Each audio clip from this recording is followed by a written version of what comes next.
vem fazer brotar o que se for plantar no coração. Acabamos de dizer isto, de cantar isto ao Senhor, uma oração. Senhor, esta semente que está a ser lançada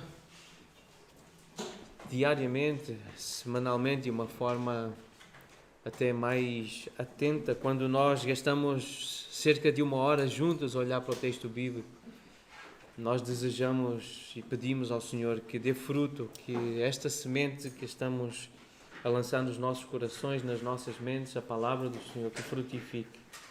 E o versículo 7, então, de Deuteronômio 9, diz: lembrai-vos, não vos esqueçais. São palavras muito repetidas ao longo de Deuteronômio. Este livro que é a repetição da lei. É lembrar de novo aquilo que o Senhor já tinha dito através de Moisés e que está lá no livro do Êxodo. Aqui temos em Deuteronômio uma repetição da lei. E nós temos aprendido então que o esquecimento deve ser evitado, pois leva à independência que produz disciplina do Senhor. Nós devemos fazer um esforço para lembrar, para não esquecer, porque o esquecimento é paralelo à desobediência.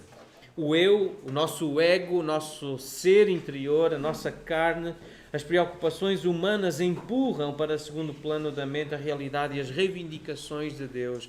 Nós temos uma tendência para tirar Deus da nossa vida. Nós não queremos pensar em Deus naturalmente. É algo que tem que ser feito com esforço. Por estarmos neste corpo, por estarmos neste mundo, nesta experiência, nós temos que fazer um esforço para lembrar, temos que fazer um esforço para não esquecer. Por isso, Moisés diz assim ao povo: lembrai-vos e não vos esqueçais. É dizer a mesma coisa, mas é dizer de forma diferente. Nós precisamos de ser lembrados desse esforço necessário para nos relacionarmos com Deus. Mas o versículo 7 continua e diz que muito provocastes a ira ao Senhor. Não vos esqueçais que provocastes a ira ao Senhor. Desde o dia em que saístes do Egito até que chegaste a este lugar, rebeldes fostes contra o Senhor, pois em Horebe tanto provocastes a ira ao Senhor que a ira do Senhor se acendeu contra vós para vos destruir. Rebeldia, desobediência, idolatria, especialmente na criação daquele bezerro fundido de ouro. É uma referência a Êxodo, capítulo 32, e é aí nesse capítulo que está descrito esse comportamento dos israelitas. Eles que pediram a Arão: levanta-te, faz para nós deuses que vão adiante de nós. Eles queriam ser orientados, queriam alguém que os guiasse, não sabiam de Moisés, que era o representante de Deus para eles, era Deus que lhes trazia a palavra do Senhor, a direção do Senhor. Então eles disseram: Arão, faz-nos deuses que vão adiante de nós. E depois saiu aquele bezerro, diz Arão, contou Arão, e o povo disse: estes são os deuses que te tiraram do Egito. Atribuíram àquele bezerro, àquela imagem criada por eles mesmos, o poder de os libertar do Egito. Esta é a essência da idolatria, é confiar em algo, alguma coisa que não é o próprio Deus Criador e Salvador. É ter essa devoção, esse apego a alguma coisa ou a alguém, a alguma entidade, a algum poder que não seja o do próprio Senhor. Isto irrita Deus. Deus ficou irado e o texto fala da ira de Deus, mas não é só no Velho Testamento que nós vemos um Deus irado. O Novo Testamento também expressa e representa muito bem um Deus irado, com várias expressões. Em Romanos 1 temos uma delas, versículo 18, diz que a ira de Deus se revela do céu contra toda a impiedade e perversão dos homens que detêm a verdade pela injustiça.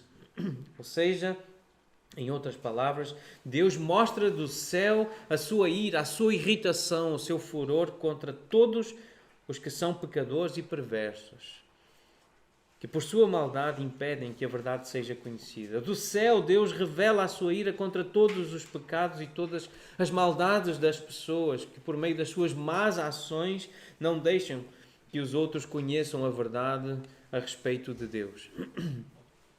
Deus fica zangado com o pecado dos homens, com a maldade dos homens. Deus fica irritado. Romanos 2, versículo 8, diz que Deus retribuirá ira e indignação aos facciosos que desobedecem à verdade e obedecem à injustiça. Por outras palavras, Deus derramará ira e indignação sobre os que vivem para si mesmos, que se recusam a obedecer à verdade e preferem entregar-se a uma vida de perversidade, de pecado.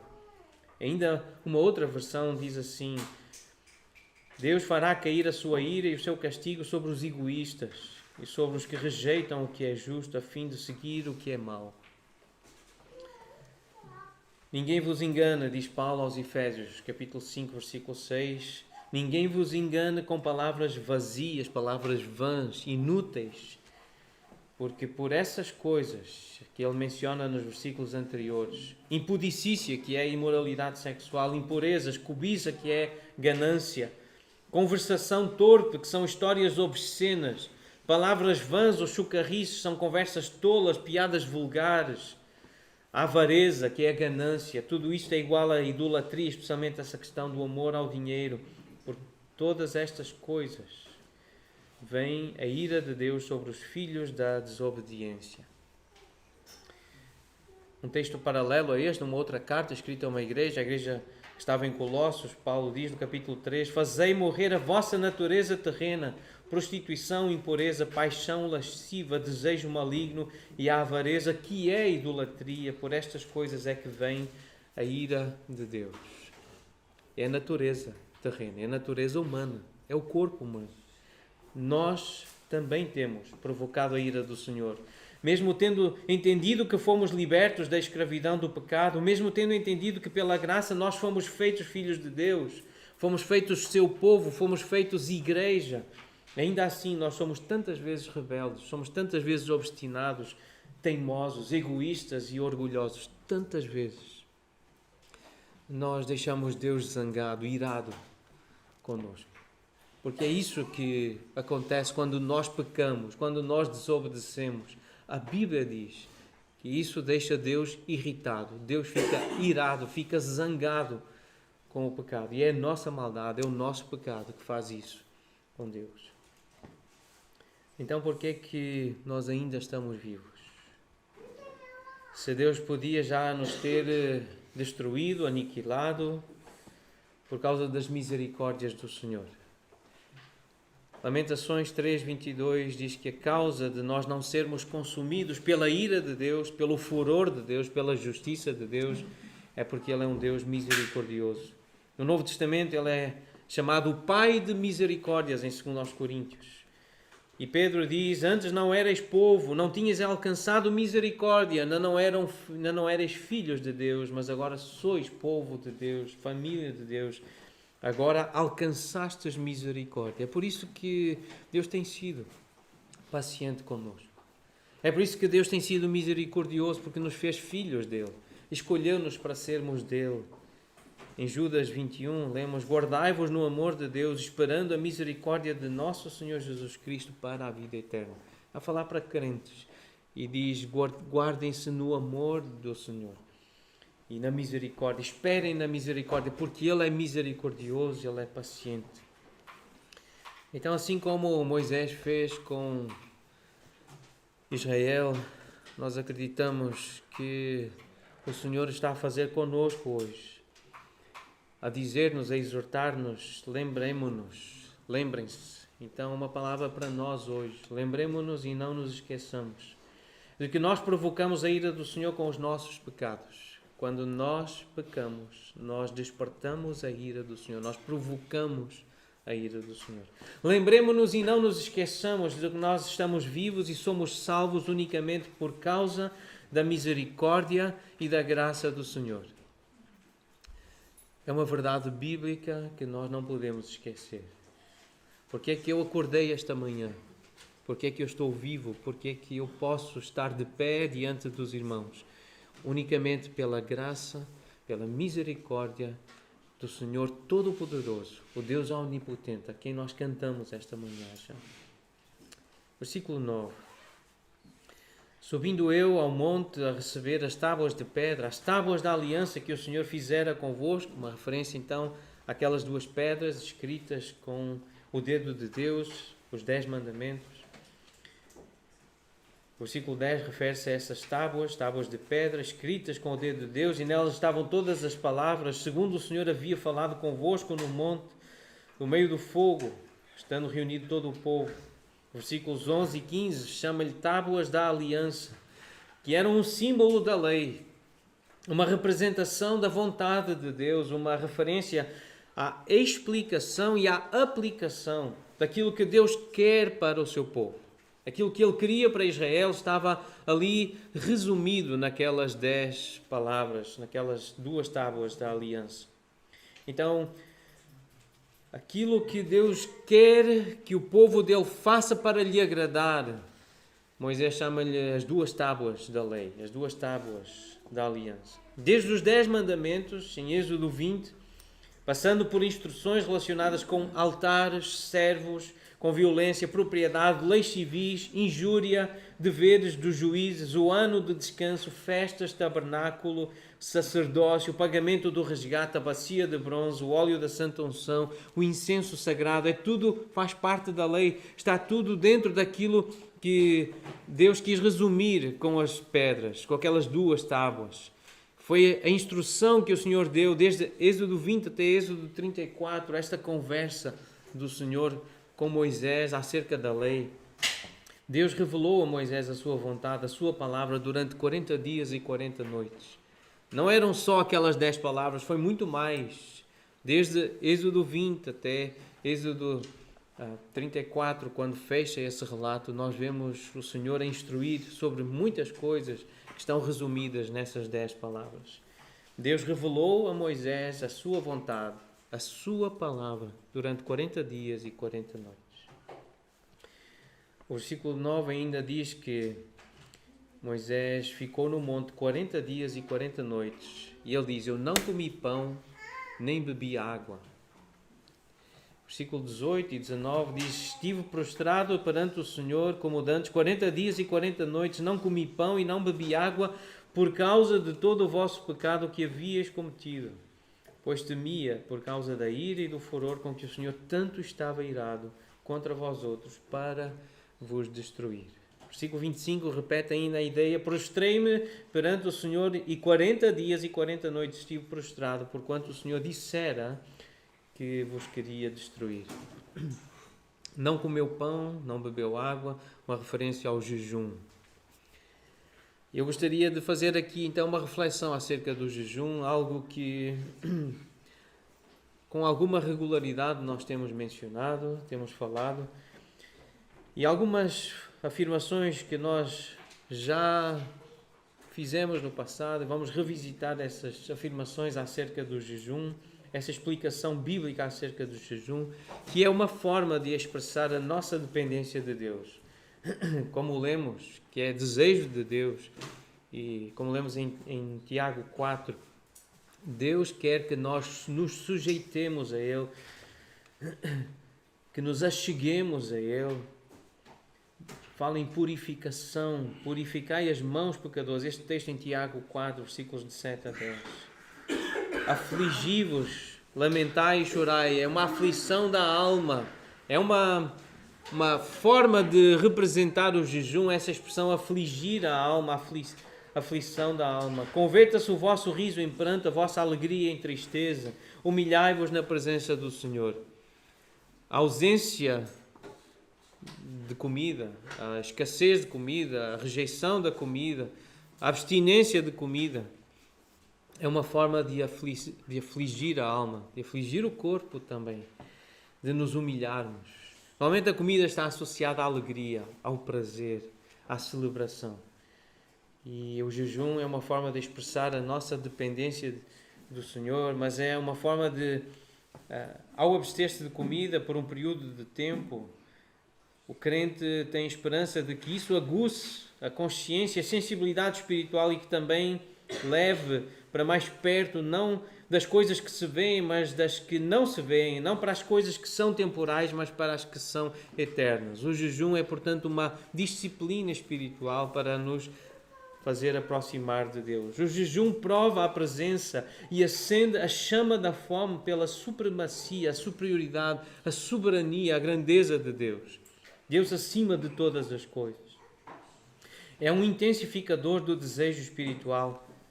É também um inimigo fiel da escravidão fatal a coisas inocentes. E por coisas inocentes é uma referência ao comer e ao beber.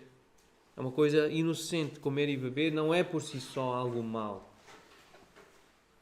É como um ponto de exclamação físico no fim da frase. É este tanto, ó Deus, que eu anseio por ti pela manifestação da tua glória no mundo. É uma forma de dizer: Deus, eu quero que tu sejas conhecido e sejas honrado no mundo. E ao fazer jejum, eu declaro com ênfase esse meu desejo de que tu sejas mais importante do que a comida ou do que a bebida, na minha vida e na vida das pessoas. O jejum revela as preocupações fúteis da nossa alma. Em 1 Coríntios 3, Paulo fala com irmãos em Cristo, mas fala com irmãos carnais que estavam muito mais dependentes de coisas físicas do que da palavra, do alimento espiritual. E por isso ele diz: eu não posso falar como a espirituais, mas falo como a carnais, como a bebés em Cristo, como pessoas infantis. Numa das reflexões sobre o jejum, alguém perguntou como é que o jejum é importante para a mortificação do eu. Esse eu que procura tirar Deus da vida, não pensar em Deus. Se nós tivermos um indivíduo viciado, seja dependência química ou em pornografia, como é que nós o podemos ajudar? E a resposta é com jejum e oração. Alguém que está dependente de alguma coisa, experimente fazer jejum e gastar tempo em oração. Porque alguém que é capaz de ficar sem comer durante 3 dias e procurando viver a rotina normal, não come o que é normal comer, mas vive a rotina normal, trabalha, estuda. Quando chegar a hora da tentação, quando chegar a tentação de algo que o corpo quer, como por exemplo alguma droga, ou pornografia, ou adultério, poderá dizer ao corpo: achas que eu te vou dar isso? Eu nem comida te dei quando estavas com fome, achas que agora eu te vou dar isso? É a alma a falar com o corpo. Eu não te dei comida e agora vou-te dar uma porcaria? Algo que te vai fazer mal? Então, esta é a lógica do jejum e da oração quando alguém está a lutar com um vício. O jejum é uma forma de expor idolatrias escondidas. Quando eu não estou a ser medicado com comida, o que é que sai do meu coração? Nós podemos perguntar e avaliar o que é que sai. Ira, lascívia, a necessidade por televisão, entretenimento.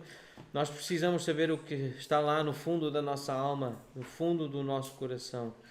Esta exposição negativa do nosso coração permite-nos lidar com essas coisas à medida que elas vão aparecendo. Jejuar faz, portanto, parte das disciplinas espirituais que nos ajudam a crescer espiritualmente, nos conhecermos as nossas tendências, nossas fraquezas. O jejum é mais do que parar de comer ou de beber por um período. Jejuar significa separar um tempo para buscar a Deus em oração, um período de mortificação do corpo e aflição da nossa alma, durante o qual nós nos quebrantamos diante de Deus e clamamos a Ele, confessando os nossos pecados. É para nós conhecermos as nossas fraquezas, os nossos pecados, as nossas lutas com aquilo que desagrada a Deus. Outra afirmação acerca do jejum: ele tem que ser acompanhado com reforma de vida, com mudança de atitude, transformação do nosso coração e comportamento. O jejum não é meritório, ou seja, não é por tentar conquistar mérito de atenção de Deus, mas serve para nos preparar para orar. Facilita a nossa mente, limpa, tira essa névoa que tantas vezes inunda o nosso pensamento. O jejum deve ser feito de forma discreta, porque o alvo é ter comunhão com Deus, conhecê-lo mais e não parecer aos homens que somos espirituais. Isto vem diretamente das palavras de Jesus. É lícito que a Igreja promova dias de jejum e oração, convidando os seus membros a participar quando entender que a situação assim o exige. É possível e desejável que a Igreja marque dias especiais de jejum e oração quando a situação o exija: calamidade pública, crise, eleições, ordenação de presbíteros ou diáconos. momentos nos quais, segundo as Escrituras, o jejum era praticado, era uma prática comum, então nós podemos imitar a igreja primitiva, convidando outros irmãos para jejuarem conosco, jejuarmos juntos. Então, algumas sugestões práticas acerca do jejum. Aos que nunca jejuaram, queremos encorajar a experimentarem com moderação, sem exagero, um dia separado para buscar ao Senhor, um tempo para sondar o coração, confessar os pecados, orar pela própria vida e estabelecer propósitos espirituais.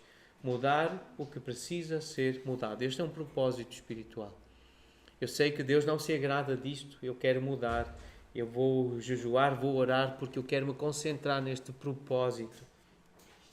Aos que gostariam de jejuar, mas não podem, pois há pessoas que por questões de saúde não podem ficar muitas horas sem comer. Então queremos encorajar, lembrarem que o ponto principal do jejum não é meramente ficar sem comer, mas é a aflição da alma, é o quebrantamento, o tempo de buscar a Deus em oração, e isto pode ser feito mesmo sem jejuar.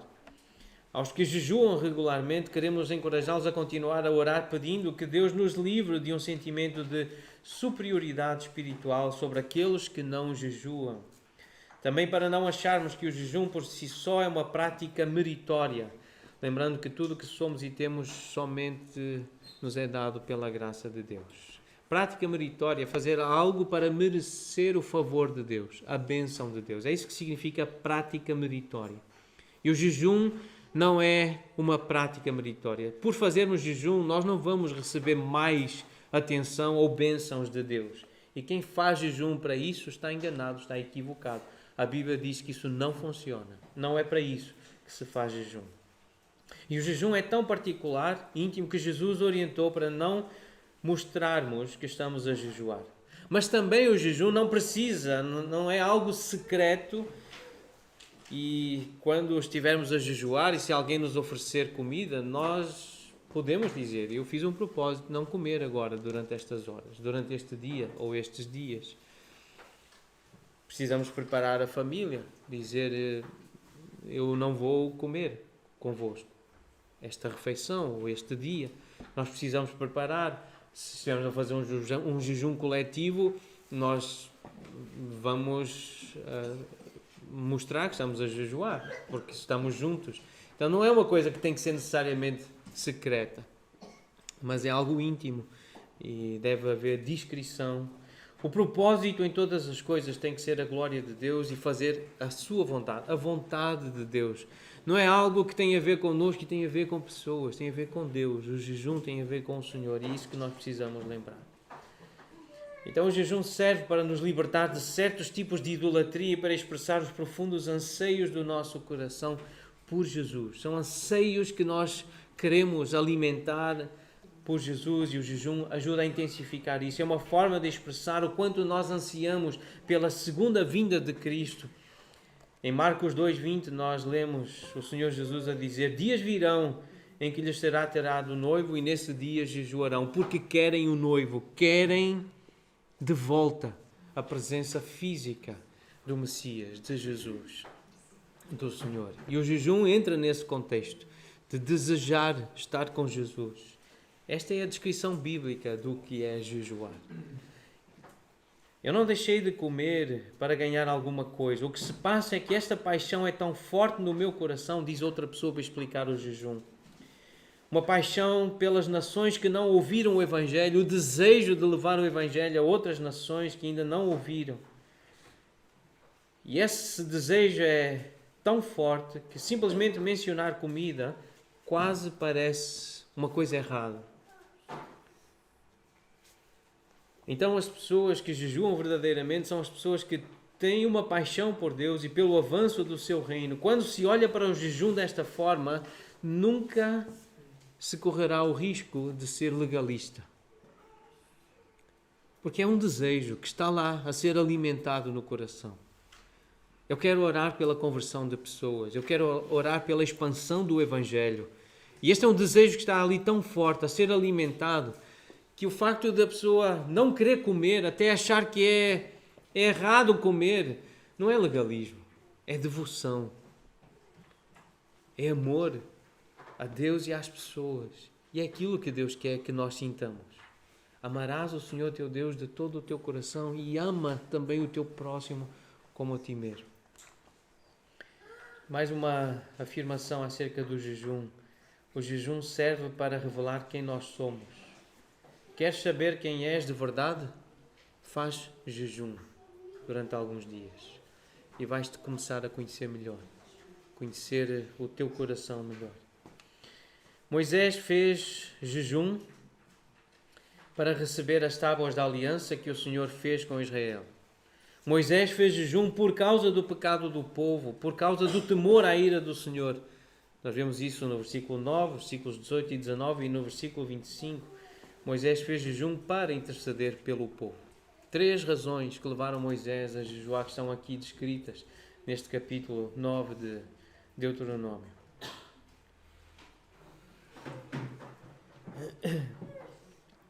Moisés fez jejum durante vários dias e sobreviveu.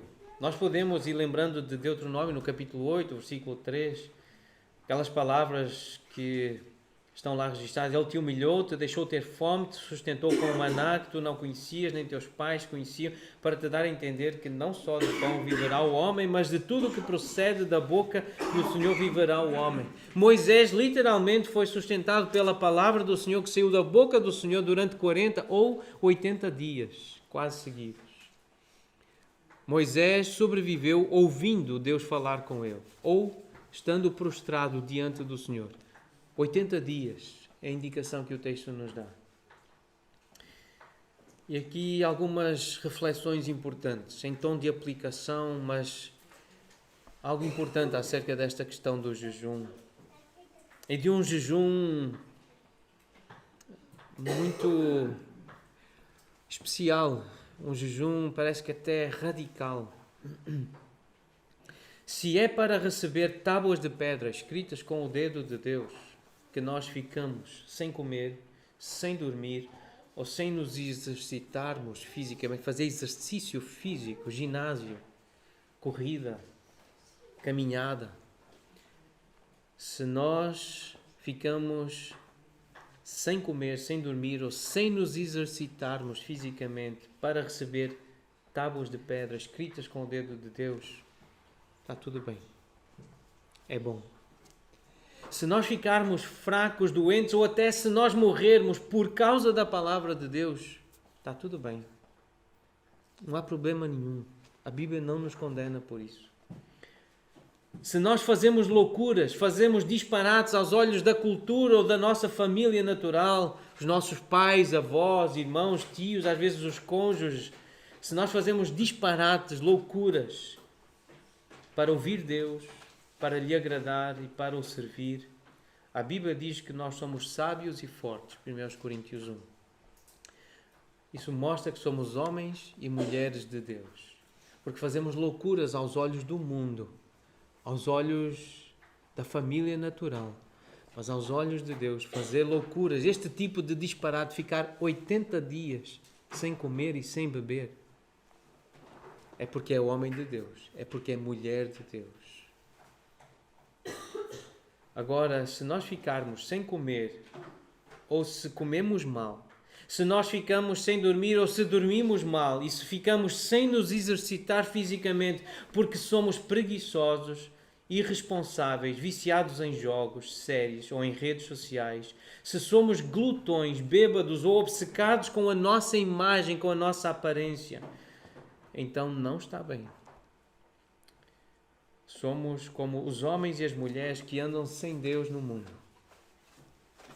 Se nós fazemos esses disparates, essas asneiras de ficar sem comer ou comer mal, sem dormir ou dormir mal, sem praticar exercício físico, somos como os homens e mulheres que andam sem Deus no mundo.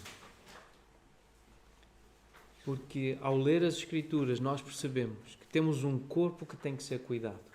Temos que ser bons mordomos do corpo. E comer, dormir e praticar exercício faz parte desse cuidado com aquilo que Deus chama de templo do seu Espírito. Comer bem, de forma saudável, dormir bem, horas suficientes e praticar exercício físico é algo bom e necessário para que estejamos em melhores condições de servir ao nosso Senhor.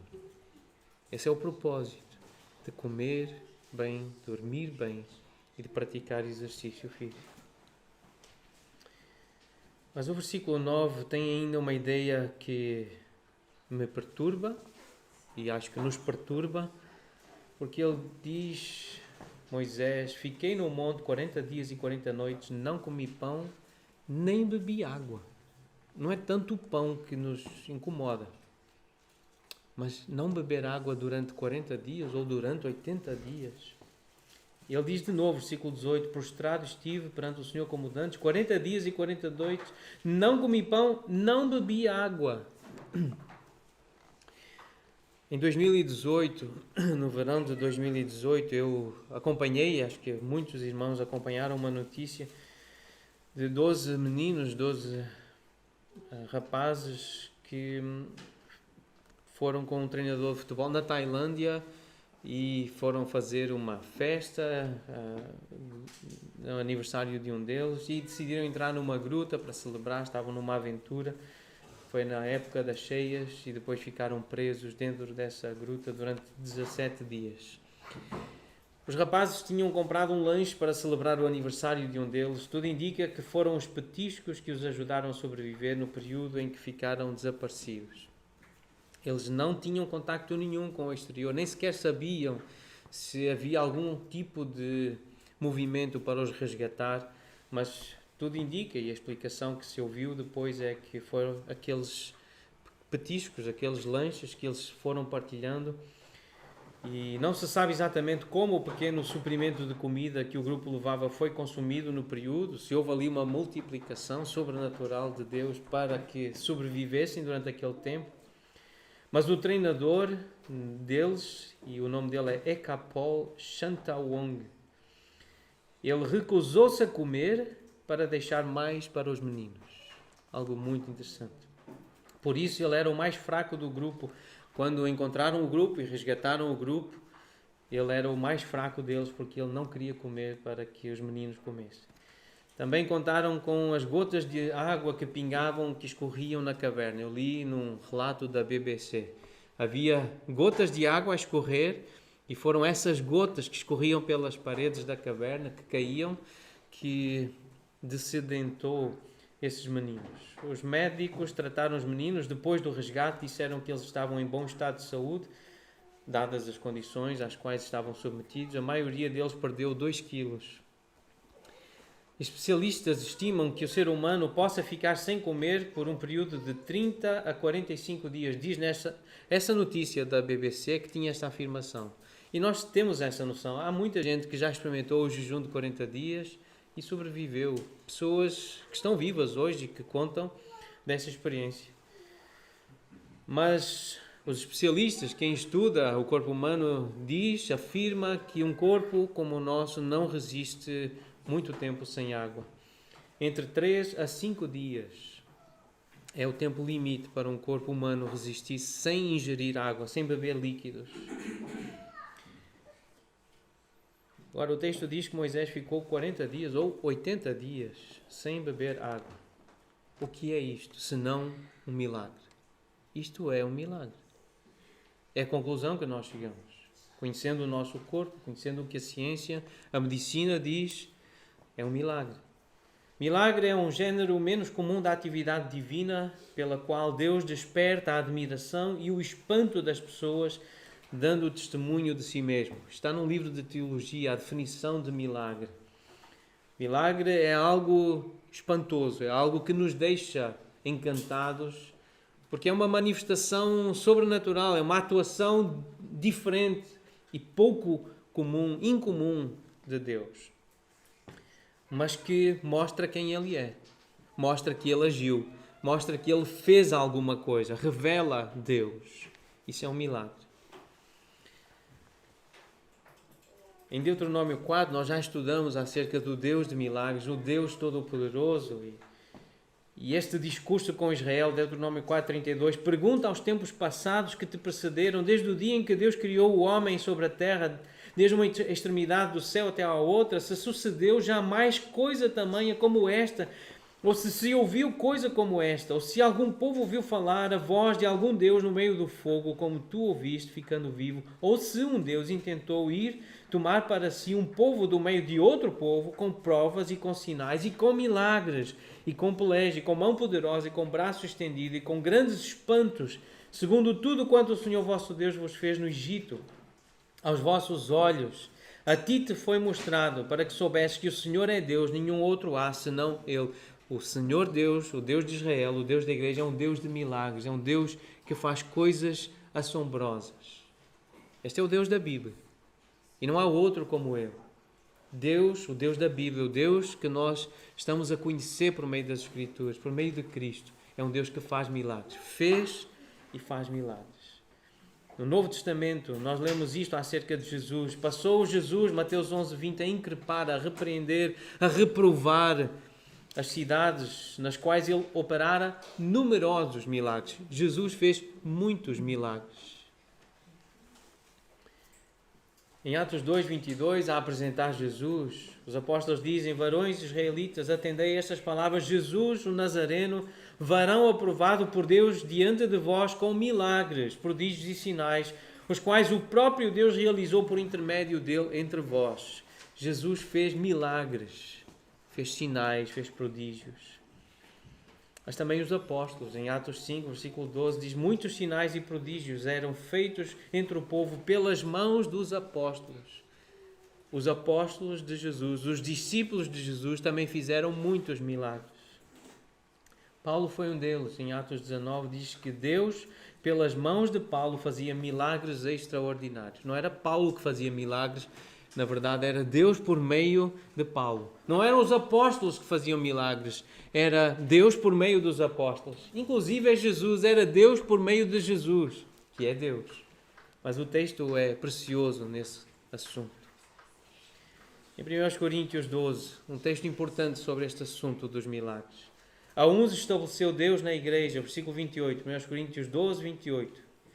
Estabeleceu apóstolos, profetas, mestres, depois operadores de milagres, dons de curar, socorros, governos, variedades de línguas. Alguns deles mencionam esses sinais e línguas, falar em línguas, curar, operar milagres. São alguns desses sinais poderosos de algo sobrenatural estar a acontecer. E voltando à questão da teologia, de conhecer Deus e de nos relacionarmos com Deus, houve algumas conversas importantes esta semana, mais do que uma, sobre este assunto, e na própria quarta-feira nós falamos um pouco sobre esta questão. E num artigo, num livro de teologia, há esta pergunta: teriam alguns dons desaparecido? E é chamado nessa subdivisão do capítulo o debate cessacionista. Nesse debate estão dois partidos, estão duas fações, estão dois grupos representados. Os carismáticos, que afirmam que todos os dons mencionados no Novo Testamento são válidos hoje para serem usados na igreja. Os pentecostais, os carismáticos, então acreditam que todos os dons, operação de milagres, línguas, expulsão de demónios, tudo isso está válido hoje. E do outro lado do debate estão os cessacionistas, que afirmam que alguns dons mais miraculosos, como profecia, línguas, interpretação, cura, expulsão de demónios, foram dados somente durante a era apostólica como sinais para credenciar os apóstolos durante o estágio final da pregação do Evangelho. Esses dons já não são necessários, afirmam esses irmãos. Hoje já não precisamos desses dons como sinais, e eles cessaram no fim da era apostólica, provavelmente no final do primeiro século ou no começo do segundo século. Eles então acreditam que esses dons cessaram, já não há essas manifestações de poder de Deus nos nossos tempos. Existe um grande grupo intermediário e que este livro, este manual de teologia, chama de o grupo de evangélicos históricos, que eles não são nem carismáticos, carismáticos ou pentecostais, nem são cessacionistas, mas estão simplesmente indecisos e inseguros de que esta questão possa ser decidida a partir das Escrituras. E é com este grupo que eu me identifico. Eu identifico-me com este último grupo, e aqui há liberdade para acreditarem, porque eu me identifico com este grupo e eu não gosto de estar num grupo que é indeciso e inseguro. Mas nesta questão eu sinto-me assim, indeciso e inseguro, que eu posso usar as Escrituras para afirmar que os dons cessaram. Não há um versículo que me persuada, que me convença disso. Mas eu também tenho muitas dúvidas sobre esses dons que dizem ser espirituais e que são dons de milagre e de operação de sinais, como muitos crentes dizem ter e que estão a fazer. Eu sinto-me realmente inseguro e indeciso, e eu creio que há espaço realmente para muita humildade e muita mansidão aqui nesta questão, como em todas as questões de debate que um cristão se envolver. O que eu gostaria de destacar, que eu creio que a Bíblia é muito clara nesta questão, é que Romanos 9:18 diz que o Senhor tem misericórdia de quem quer e também endurece a quem lhe apraz. Eu queria destacar este verbo, apraz, porque é isso que está, é este mesmo verbo que traduz uma ideia do texto grego em 1 Coríntios 12, quando fala de dons. Um só e o mesmo Espírito realiza todas estas coisas, falando de dar os dons, distribuindo-as como lhe apraz. O verbo aprazer é agradar, como lhe agrada, como lhe é aprazível, como lhe apetece, como ele gosta. É o Espírito que dá a quem ele quer. Então, esta é a ênfase que eu gostaria de dar neste assunto. Deus faz o que ele quer, quando ele quer e com quem ele quer. Uma coisa que a Bíblia diz é que o Senhor, ele é o Todo-Poderoso. Em 2 Coríntios 6, nós lemos que o Senhor promete isto aos crentes. Eu serei vosso Pai, vós sereis para mim filhos e filhas, diz o Senhor Todo-Poderoso. É o Deus de Israel, é o Deus que libertou Israel do Egito com mão poderosa, com milagres e com sinais. É Ele que diz à igreja, sereis meus filhos, sereis meu povo, e eu sou o Senhor Todo-Poderoso. É isso que nós lemos na Revelação às igrejas em Apocalipse, no capítulo 1, versículo 8. O Senhor a dizer, eu sou o Alfa e o Ômega, o princípio e o fim, eu sou o início e o fim da existência da história da humanidade. Eu sou o Senhor Deus, aquele que é, que era e que há de vir, o Todo-Poderoso. É assim que Deus se apresenta. O Deus eterno, o Deus Todo-Poderoso. Aquele Deus a quem nós cantamos, omnipotente Rei, tu tens todo o poder. Com teu poder, em teu excelso amor, inspira-nos louvor. Nós queremos-te, Senhor, engrandecer. Nós queremos lembrar que temos um Deus Todo-Poderoso que é capaz de fazer milagres, sim, hoje. E os cessacionistas não dizem que Deus não faz milagres hoje. Não é aquilo que eu conheço de alguns irmãos muito preciosos que são cessacionistas. Eles não dizem que Deus não faz milagres hoje. Eles só afirmam que alguns dons de sinais que serviram para estabelecer a igreja, esses dons cessaram. Mas os crentes verdadeiros sabem que o nosso Deus pode fazer milagres.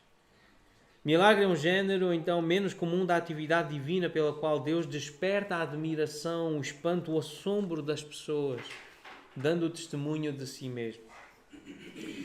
E uma das pessoas com quem eu falei e sobre este assunto, ela tem se sentido doente, frágil, fraca. Essa pessoa tem se sentido incapaz de realizar bem o trabalho que ela quer fazer. E diz que orou muito por cura e tem fé que pode ser curada por Deus, uma cura milagrosa, um ato sobrenatural e extraordinário de Deus. E eu fiquei a pensar, e tenho pensado, porque eu também oro por cura. Eu já orei pela ressurreição, a ressuscitação do meu pai. Eu tenho esse tipo de fé. O meu pai estava morto na cama do quarto dele e eu entrei naquele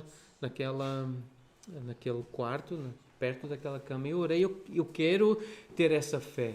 que Deus pode ressuscitar um morto, que Deus pode curar alguém que está muito doente à beira da morte, alguém que está fraco, sem força, alguém que está com muita dor. Eu quero acreditar nisso e desejo que os irmãos acreditem nisso.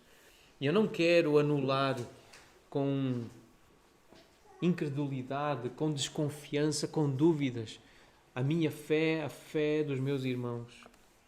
Mas eu percebo um propósito claro nos milagres no Novo Testamento, nas Escrituras. Os verdadeiros milagres, eles servem para confirmar a mensagem da salvação, a confirmar o Evangelho. É isso que nós lemos em Hebreus capítulo 2, versículo 3 e 4. A pergunta é: como escaparemos nós se negligenciarmos tão grande salvação, a qual, tendo sido anunciada inicialmente pelo Senhor, foi-nos depois confirmada pelos que ouviram, dando Deus testemunho juntamente com eles por sinais, prodígios e vários milagres e por distribuições do Espírito Santo segundo a sua vontade. Então os milagres servem para confirmar o Evangelho. Confirmar que Deus é bom, que Ele é poderoso. É para isso que servem os milagres. Os verdadeiros milagres. É para mostrar Deus, quem Deus é, o seu amor e o seu caráter. Os milagres acontecem segundo a vontade de Deus e não segundo a nossa vontade, com hora marcada, com insistência ou por causa da nossa vontade de os conquistar. Não é por hora marcada, insistência ou conquista. Não é assim que vemos milagres a acontecer. E um texto importante, esse aí de 1 Coríntios 12, versículo 29, 31, entrando no capítulo 13, a pergunta é: porventura são todos apóstolos ou todos profetas, são todos mestres? Mas a pergunta mais importante sobre este contexto: porventura são todos operadores de milagres, os crentes? Têm todos os dons de curar? Falam todos em outras línguas? Interpretam-nas todos? E a resposta é óbvia: não. É óbvia. São perguntas retóricas que já trazem a resposta clara, incluída. Porque não. É conforme Deus quer, é conforme lhe apraz. E não são todos que têm todos os dons. Nem todos podem fazer todas as coisas que os crentes fazem. Como estas que nós estamos a estudar, que estamos a ver. Nem todos conseguem ficar 80 dias sem beber água. Nem todos conseguem. Nem todos podem. Mas alguns podem. Os que Deus capacita. A quem Deus dá a capacidade de ficar esse tempo todo. Mas o texto continua e diz: entretanto, procurai com zelo os melhores dons. E eu passo a mostrar-vos um caminho sobremodo excelente. E é assim que começa o capítulo 13 de 1 Coríntios. E é assim que vai por aí fora. E o amor é paciente, é benigno. O amor não arde em ciúmes, não se ufana, não se ensoberbece, não se conduz inconvenientemente, não procura os seus interesses, não se exaspera, não se ressente do mal, não se alegra com a injustiça, mas regozija-se com a verdade. Tudo sofre, tudo crê, tudo espera, tudo suporta. O amor jamais acaba. Então nós temos aprendido com Jesus a crer porque está escrito. Nós temos aprendido com Jesus a crer porque Deus fala. Não porque nós vimos sinais, prodígios e milagres. Não é por isso que nós acreditamos. Porque o morto ressuscitou. Lucas 16 tem essa história. O homem rico e de Lázaro. E Abraão faz a insistência do homem rico a pedir testemunho para a sua casa, os seus irmãos que não conheciam o Senhor e que não sabiam para onde tinha ido o homem rico. Ele pede ajuda e Abraão responde: eles têm Moisés e os profetas, ouçam-nos. Mas eles retorquiram, eles insistiram, o rico insistiu e disse: não, pai Abraão, se alguém dentre os mortos for ter com eles, se houver um milagre, se houver um sinal, uma manifestação poderosa de quem tu és e do que é a vida eterna, eles vão se arrepender. Esta era a convicção daquele homem rico. E Abraão respondeu-lhe: se não ouvem a Moisés e aos profetas que já tinham morrido, se não ouvem Moisés e os profetas, ou seja, se não leem, não ouvem a leitura da lei, tampouco se deixarão persuadir, ainda que ressuscite alguém dentre os mortos. Foi Jesus que disse isto. É preciso prestar atenção a Moisés, a Deuteronômio. É isso que é preciso. Outra passagem importante, João 20, 29. Jesus disse a Tomé: porque me viste, creste? Achas que isso é algo extraordinário? Viste um milagre da ressurreição e por isso é que tu creste? E diz-lhe: bem-aventurados os que não viram e creram. Felizes são os que não veem milagres. Bem-aventurados são os que não andam à procura de sinais e de curas e de prodígios, de falar em línguas e ainda assim creem. São palavras de Jesus, é o nosso Senhor que diz isto. Isto não quer dizer que nós não desejamos, que nós não esperamos ou que nós não pedimos milagres. A cura dos nossos familiares, a nossa própria cura. Isso não significa que é ilegítimo pedir cura. Mas para quê? Quer fazer o quê com o corpo curado? Essa é a questão. Porque o maior milagre operado por Deus é a nossa salvação. Contudo, Ele pode fazer milagres e usar-nos como instrumentos para agir de forma incomum, desde que a atenção seja para Ele.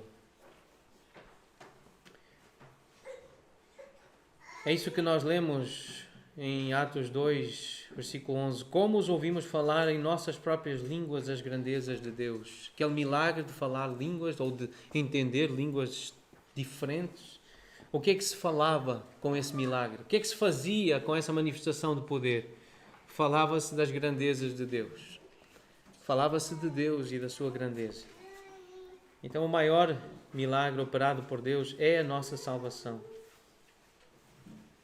Contudo, Ele pode fazer milagres e usar-nos como instrumentos para agir de forma incomum, desde que a atenção seja para Ele. E não para o pregador, para a palestrante, para o pastor ou para a mulher bem-falante, desde que seja para o Senhor, desde que seja para Deus a atenção. Aí há espaço para o milagre, sim. Nós acreditamos que podemos e devemos desejar e pedir milagres, sim. Este texto ainda tem algo mais e coisas importantes, Deuteronômio 9, especialmente sobre a oração e sobre a intercessão, mas nós usaremos uma próxima oportunidade, quando Deus nos permitir olhar de novo para Deuteronômio capítulo 9. Lembrando então estas duas importantes lições deste capítulo.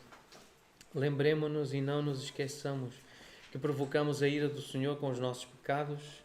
Lembremo-nos e não nos esqueçamos que estamos vivos e somos salvos unicamente, apenas por causa da misericórdia e da graça do Senhor. Esta ideia é uma exortação à humildade e também à gratidão. É uma exortação que está aqui no capítulo 9 e é algo que nos, de certa forma, nos estimula à pequenez, a sermos pequenos, mansos, procurarmos ser pessoas agradáveis, umas com as outras, no trato, sermos bondosos, porque nós não temos mérito nenhum. É a graça do Senhor. E lembrar então que o maior milagre operado por Deus é a nossa salvação. Contudo, Ele pode fazer milagres e usar-nos como instrumentos para agir de forma incomum, desde que a atenção seja para Ele. A expectativa que nós podemos nutrir de ser instrumento para abençoar pessoas e glorificar Deus, através de uma ação sobrenatural extraordinária de Deus. Há espaço para milagres, sim. É por isso que nós podemos orar: sê minha vida, ó Deus de poder, que eu nunca perca a visão do teu ser. Sê minha fonte de todo o saber, pois a verdade eu desejo aprender. Mas esta visão grandiosa e sublime, ó soberano do reino eternal, hei de chegar à vitória final. Sê o primeiro no meu coração, sê minha vida, sê minha visão. É isso que nós vamos dizer ao Senhor. Vamos cantar esta oração. Convido aqueles que quiserem cantar e orar com fé esta oração a fazê-lo. Vamos fazer juntos isso.